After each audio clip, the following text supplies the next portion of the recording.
Assalamu alaikum, dear viewers. What is she wearing? She's so extremely oppressed and does not possess any right to choose what she wants to wear.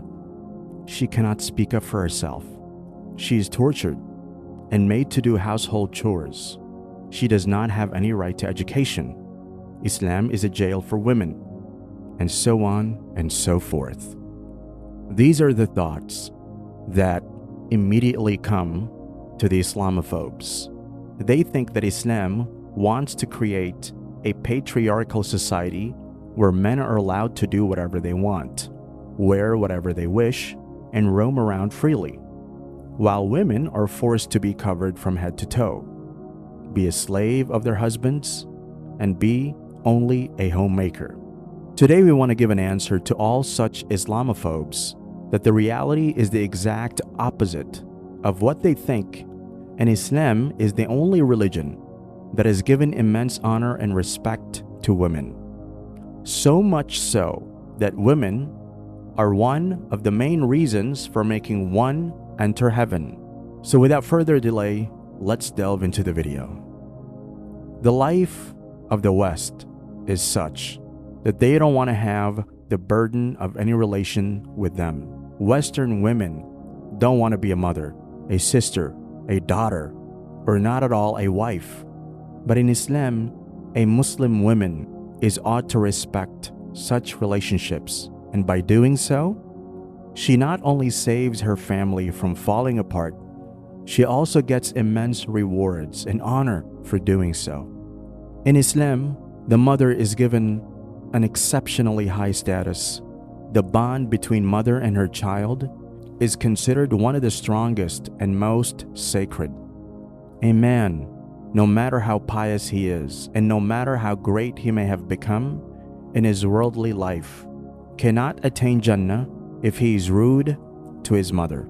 It was narrated from Salim bin Abdullah that his father said, the Messenger of Allah ﷺ said, "There are three at whom Allah will not look on the day of resurrection: the one who disobeys his parents, the woman who imitates men in her outward appearance, and the cuckold.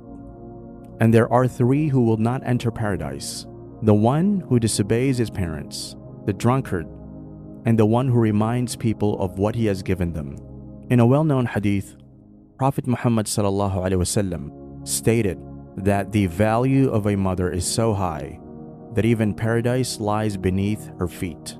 Muawiyah ibn Jahima reported, Jahima came to the Prophet, peace and blessings be upon him, and he said, "O Messenger of Allah, I intend to join the military expedition, and I seek your counsel." The Prophet said, "Do you have a mother?" He said, "Yes." The Prophet said, "Stay with her, for paradise is beneath her feet." In this mentioned hadith, we can learn that Prophet Muhammad ﷺ forbade Jahima radiallahu an to join the army and fight in the cause of Allah, but instead look after his mother, which means the high reward that one gets when one does jihad for the sake of Allah is equivalent to taking care of one's mother. Subhanallah. The following hadith shows the great value given to mothers in Islam. A mother's love, sacrifices, and nurturing are immeasurable, and Islam values this by commanding Muslims to treat their mothers with the highest respect and highest kindness. Another role that women play in their real lives is that of a sister or a daughter. In olden times, the birth of a daughter was a means of shame to the family and especially the father. Whenever the father would be given the news of the birth of a daughter, his face would turn pale, and he would behave as if his whole world had turned upside down. And therefore, to escape this immense shame, he would go into a secluded area with his newborn daughter and bury her alive. Same was the case of sisters. Sisters were treated like slaves by their brothers in pre-Islamic era. Brothers not only treated them in the worst manner possible, but they were also denied any share in inheritance. With the rebirth of Islam, daughters and sisters got their rights and honors back. Islam made daughters and sisters a way for one to enter heaven. And if someone, because of his deep-rooted gender biasness, treated them in an inappropriate manner, they would damage their own path to Jannah.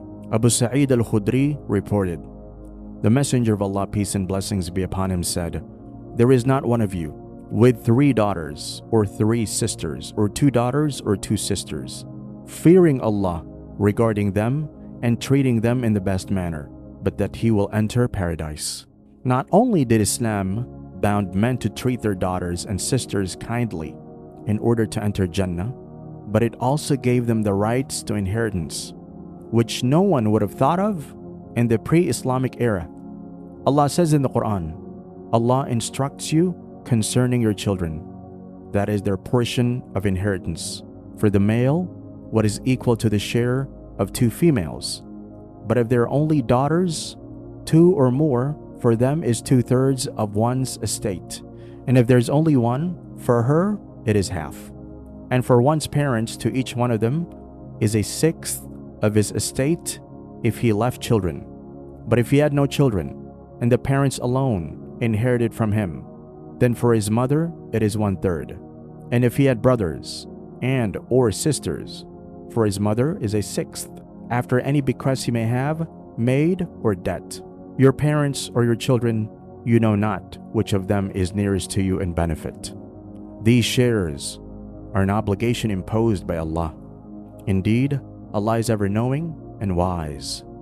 Now coming to the last role, a woman is bound not because of any blood relation, but because of literally a contract whose witness is none other than Allah Himself.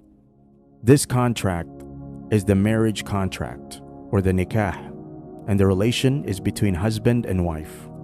In the pre-Islamic era, wives were treated just like animals. Men considered women as being only assets whose job is only to keep him satisfied, serve him, do household chores, and take care of the kids. They never even thought wives to be human beings with feelings.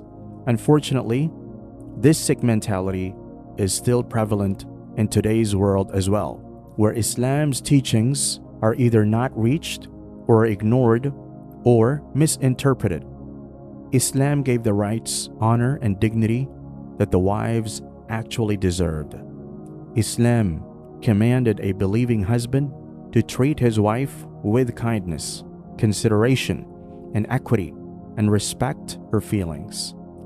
The Prophet ﷺ treated his wives with the utmost respect and equality, and always put them above himself. He catered to their needs and even helped them with household chores. Urwa radiallahu anhu reports, a man once inquired of Aisha radiallahu anha, did Nabi sallallahu alaihi wasallam engage in any household chores? She replied, yes. He would mend his shoe, stitch his garment, and perform tasks just as men typically do in their homes. Men of the opinion that their masculinity will be diminished if they help the wife with any simple household work, it is deeply rooted in their thoughts that wives are made to do household chores. The example of the most perfect man, Prophet Muhammad sallallahu alaihi wasallam, is a slap on the face of such men. Moreover, some men who are outwardly very nice and humble, but they treat their family members, especially their wives, in the worst manner possible. And this is the reason why Prophet Muhammad ﷺ explicitly stated that the best person is the one who treats his family best. And therefore, if a man thinks that he's very nice outside his house, and if everyone else except his own wife thinks very highly of him, and therefore he will be able to enter paradise, then he is totally wrong.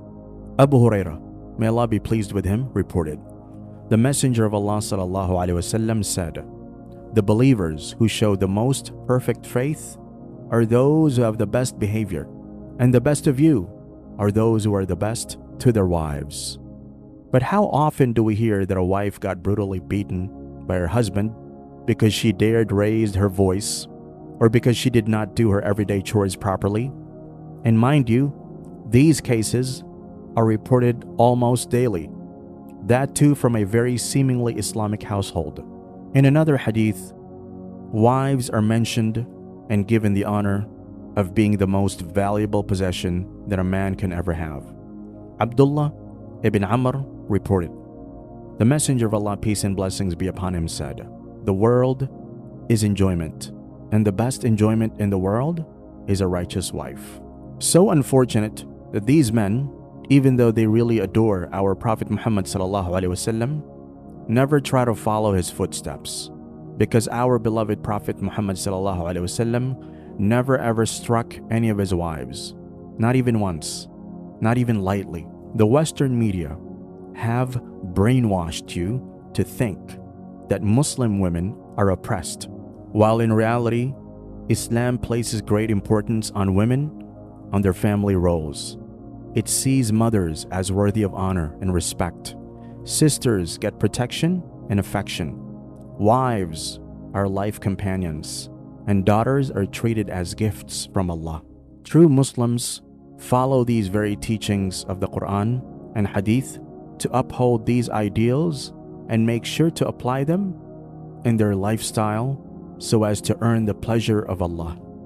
That's all for today, dear viewers. We hope that you find this video informative and engaging. Thank you for watching. Please like, share, and subscribe to our channel for more insightful content. Until next time, Assalamu alaikum.